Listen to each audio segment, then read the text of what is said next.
at ease talking with my mouth, with something in front in both my mouth.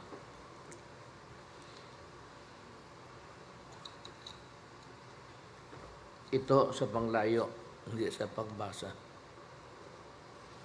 I am pleased to join the distinguished officials and personnel of the Philippine Drug Enforcement Agency, the Philippine National Police and other law enforcement agencies, honorable judges, public attorneys, my fellow prosecutors, and other invited guests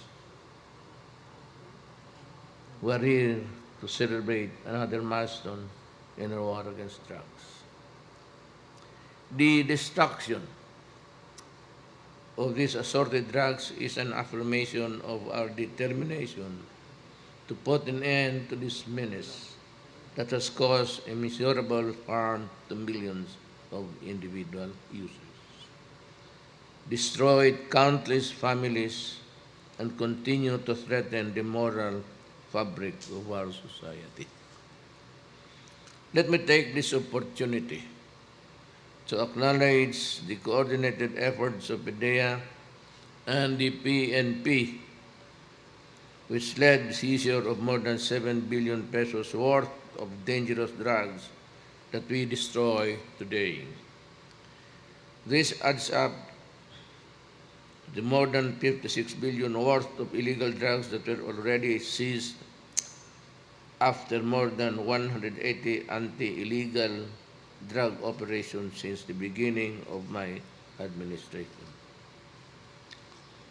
We will continue to work even harder, not only to suppress the supply of narcotics in our streets, but also to prevent our country from being used as a transshipment point for illegal drug trade in the Asia-Pacific region.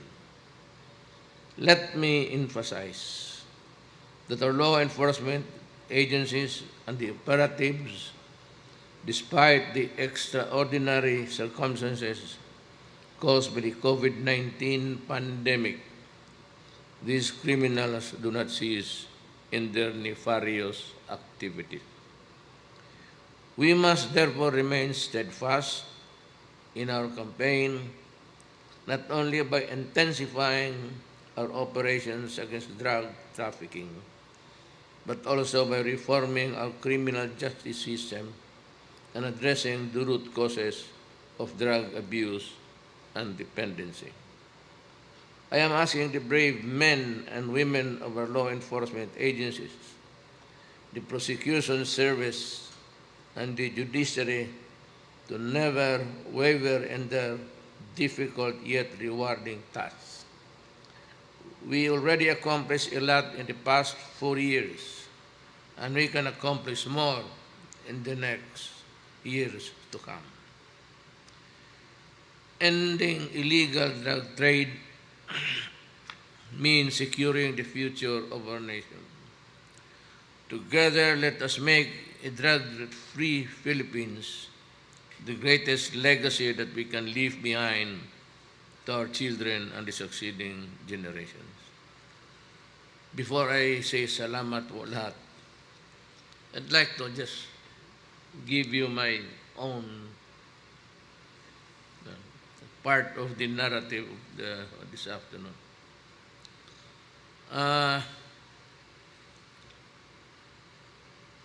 Early on, when I was a prosecutor, nakita ko na nung as early as 25 years ago kung gaano kahirap ang labanan sa droga. Yung mga kaso ko sa korte, dumaday because the evidence na binigay sa akin ay tawas. So ako I had the burden of bearing the brunt of the court sa mga panahon yun. Alam ko that within the law enforcement agencies, there was a lot of corruption in Davao City. So, Nung na mayor ako, I was a prosecuting fiscal before I became the vice mayor. OIC, appointed kami doon, chorus time. Nung naging vice mayor ako, medyo nakita ko na yung malawak na kung saan-saan dinadaan. When I became mayor, I only had one statement to make at that time. Sabi ko, I intend to build a city that is comfortable for all the people. Do not destroy our children because they are our only wealth, ang mga anak namin. Kasi pagtanda na kami, sila naman ang magpapakain sa amin ng lugaw. As what we are doing to our parents and their parents and the parents of their parents for generation. Sabi ko, wag ninyong do not destroy the youth. Do not destroy my country because if you destroy the youth, wala na kaming maasahan sa aming kinabukasang buhay. Sabi ko, pag ginawa mo yan, putang ina ninyo, papatayin ko kayo. Well, I could not make it more lucid, so to speak. Wilkins, pati si Koy, served in Davao for many years at makakilala kami at nagkaintindihan kami. So alam namin ang trabaho namin. I value their friendship, and I can say without any fear of contradiction that they are the finest of the law enforcement dito sa atin. Nagkaintindihan kami. So, nalinis ko ang Davao. Not only drugs, but sabi ko, kidnappers, hold-uppers. Pagka ayaw ninyo, sinasabihan ko na kayo, do not blame me later on. So yan. So that brought me to the portals of the human rights. You know, human rights, as I've said before, you are preoccupied with the health and life of the criminals who are the drug pushers and the drug lords. Me, as mayor and now as president, I have to protect every man, woman, and child from the evils of drugs. Ayaw ninyong maniwala, kayo, basta sinabi ko, ang laro dito, patayan. Because, kita mo naman, marami naman akong pulis na patay. It's not a minimal number. I have lost police, kaya ako ganon sa kanila. So si Wilkins pati saya, pag sila ang namatayan, ganon na lang ang galit ko kung bakit namatay yung pulis o yung taga-PDEA. Nakala ko ba kayo ang mag-grade, kayo may armas? Eh di puta, barilin na lang ninyo. Any overt act, baski in the act of magbunot, baski wala pang baril na kita. If that hands wriggles into the waist, means to the baril yan. At lahat itong mga durugista may baril. may pantabla na talaga sila. Kaya, to this day, I say to the human rights, I don't give a shit with you. My order still the same. Kaya kung ayaw nila, palamin nila kung saan, ako na mismo. Kasi galit ako. Let me just stick to one topic dito sa droga. Itong 5, isang pamilya. Pag tinamaan itong tatay, wala na. Ang nanay, 3 anak, babagsak yan dahan-dahan. Away, kung ano-ano na lang, nagbubugbog ng anak, nagbubugbog ng asawa. The family becomes totally dysfunctional. Tapos, ang asawa, maghanap ng paraan para makapag-aral ang anak niya, mapakain niya. She is forced to go to the recruiters. Itong mga ulol naman sa human trafficking. Isa pa rin yan, mainit ako masyado dyan. Ilagay ko kayo sa listahan, mga magpunta ng abroad. Maiwan ang bata, teenager, yung isa, ibigay na lang doon sa tatay. Ultimately, magsabog-sabog yan. Ang tatay, may trabaho at magkano sweldo niya? 300 a day, 500. 200 yung isang tira. Ewan ko magkano ng street level. Wala, sasabog yan. Itong asawa magpunta ng Middle East. Hindi naman sa lahat ng lugar. Pero there are places in the Middle East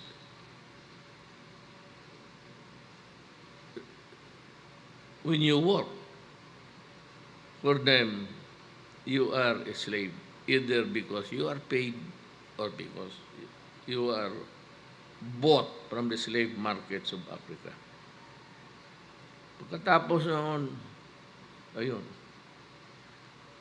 trabaho na siya, rapin pa, tiisin niya, sikmurain niya, tanggalin niya, ilang beses yan sila magpa-abort niyan. Bugbog ang katawan niya. Ngayon, itong tatay maglasing, kung anong gagawin, mag-gangster, magnanakaw, ang mga bata, wala na. Either pupunta rin sa droga o kawawa. Dito sa isang pamilya. Multiply it with so many thousands in our midst, even here. Hindi ko sasabi, ang lugar.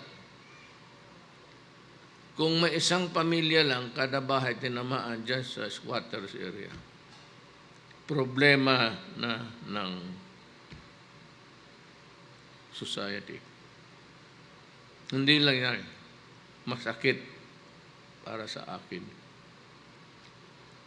Kaya ako, wala akong pakialam dyan sa human rights. And I'm telling the law enforcement, the uniform, the person, do your duty. Do it in accordance with law. Pero be alert and be wise. Alam mo, kunting pagkamali lang, barilin mo na. Because if you are not maunahan ka o maalanganin ka, maletse na. I will assume full legal responsibility. Akin yan. Yang human rights, ako ang magharap niyan, hindi naman kayo. Ako ang, kung saan nila gustong, sabi ko, pagkatapos ko ng presidente. Fine. Sayang naman pinagpraktisan ko sa korte, putang ina kung hindi ko libre ang sarili ko. Remember, I never mentioned any particular name. I said, go out and destroy. Yan ang sinabi ko dito sa dalawang ito. Go out in the city and destroy the apparatus. Sabi ko. Do not kill intentionally or killing the murder. But kung may baril at nakabunot pa lang o nasa baywang na, barilin mo na. Kasi bubunot talaga yan at ikaw ang mamamatay. So that's my only message to you. Huwag kayong matakot. Ako ang harap niya. Akin niya. Kung sa Bisaya pa, santak, akin niyang antog. That's mine. And mine alone. So, ganon ang guidance ko sa inyo. But as far as you can really do it in accordance with law. Pero pag naalanganin ka na o you suspect na maunahan ka, patayin mo na para tapos na. One less idiot in this world. So yun lang ang message ko sa inyo. I salute you for your undying patriotic fervor. I salute you because you understand the problem and because you worry about your country. I salute you because tayo lahat sa gobyerno magkasama. And we protect each other. And I will protect you. And if you are in prison, nagbarilan lang kayo, nagbunutan kung sino lang mauna. Kasi there's one lady who said na yung may nagbarila na police na she commented na kung ang baril nandiyan pa sa holster, meron bang agresyon? Hindi. Walang agresyon galing sa law enforcement. Ang agresyon mag-umpisa doon. Kaya kung yung may holster, barilin mo na. Talagang bubunot yan. Otherwise, bakit mag-holster yan ng baril? Or if there's an overt act of parang magbunot, unahan mo na. Mamamatay ka talaga sa laro dito. You have to be, I said, street smart, alert, brave.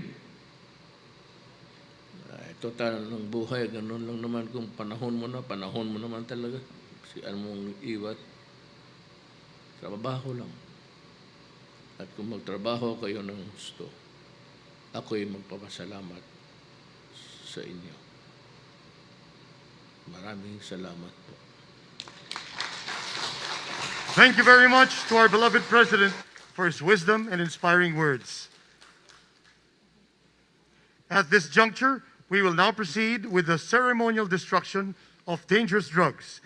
May we request the presence of our dear President, Rodrigo Roa Duterte, together with Police General Debold Encinas, Chief of the Philippine National Police, PIDEA Director General Wilkins M. Villanueva, and other stakeholders of the National Anti-Drug Campaign for the ceremonial placing of the drug evidence inside the pyrolysis machine.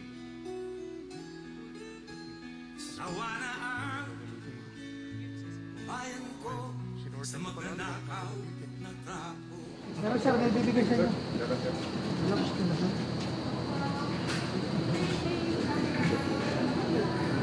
Wilkins, magkano ito? 1 kilo sir is 6.8 million.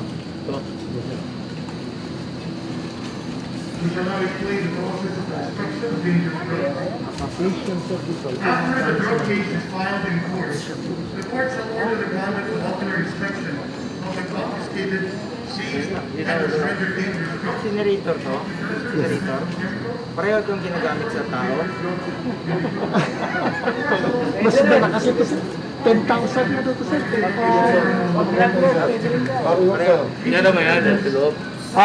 Ito sir, yung mga expired na gamot. But lahat ito sir na nandito. Ipapasok sir lahat dito. 1.35 tons of dangerous drugs. Ito yung ginagamit ni Kerosinas. Ito rin ginagamit niya. Pareho lang gabang sa tao.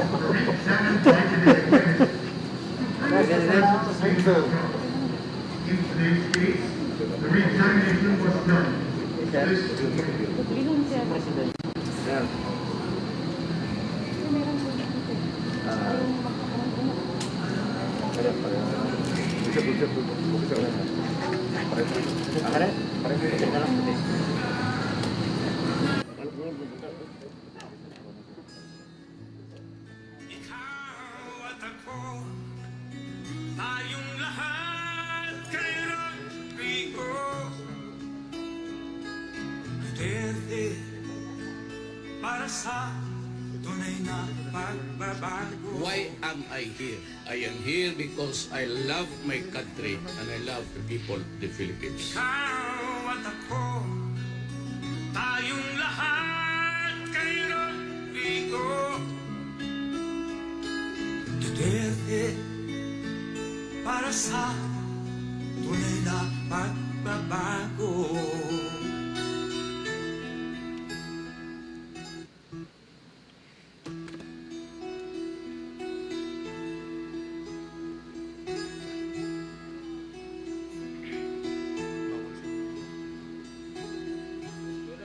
Ikaw ang Pangulo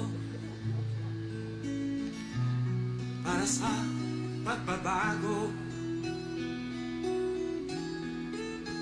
Sawa na ang bayan ko sa magnanakaw na trapo.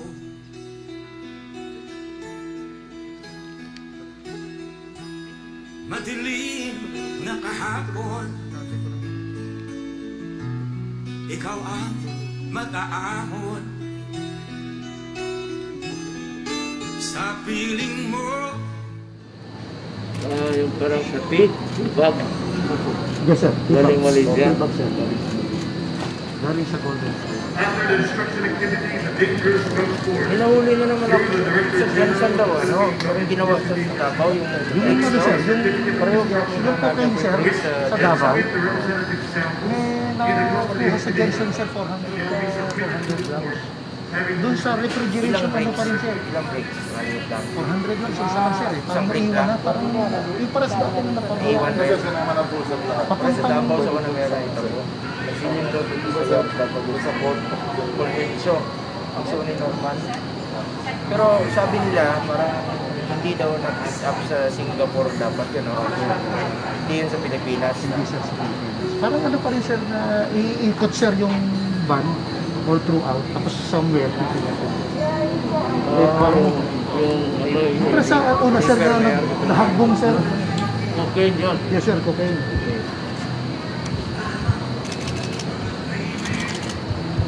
Ito yung balot.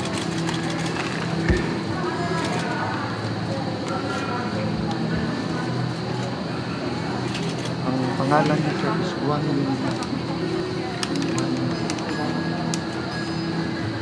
Ilagay sa T. Yes sir, tibag sir.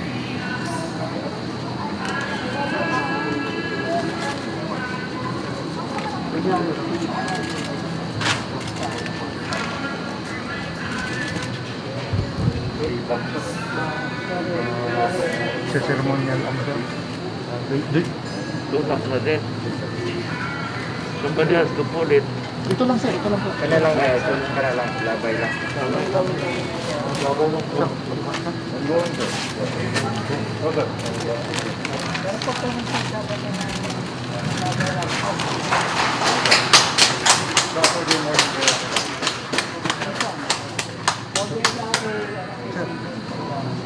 Sir, salamat.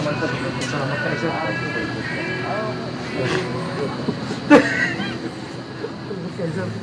Huwag yung pumadahong nga mo. Abot kasi. Lumanda. Lumanda ito. Ito. Suspended sir, suspended. Wala. T-shirt tapos ano? 27 kayo? 27. Kami dalawa sir ni ano, Bong Moreno ang Batman. Pati siya na, sila Big Banaw. Oo, kaya. Matthew. Akit masyado. Kaya. Bayan ko sa magnanakaw na tao.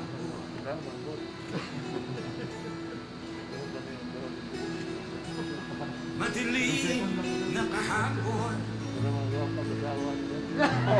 ikaw ang mataahon. Sa piling mo, di ko mawawala ang korupsyon.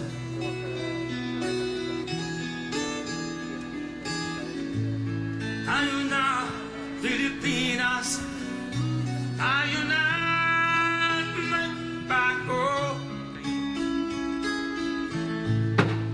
Hawak kamay tayo para sa pagkasenso. Ikaw at ako, tayong lahat kay Rodrigo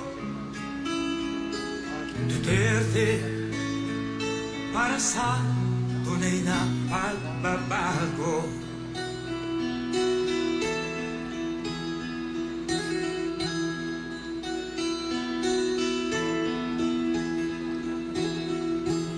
Masdan mo ang paligid, alamang mga krimen, rape, droga at mga nakawan, dapat nang mapigilan.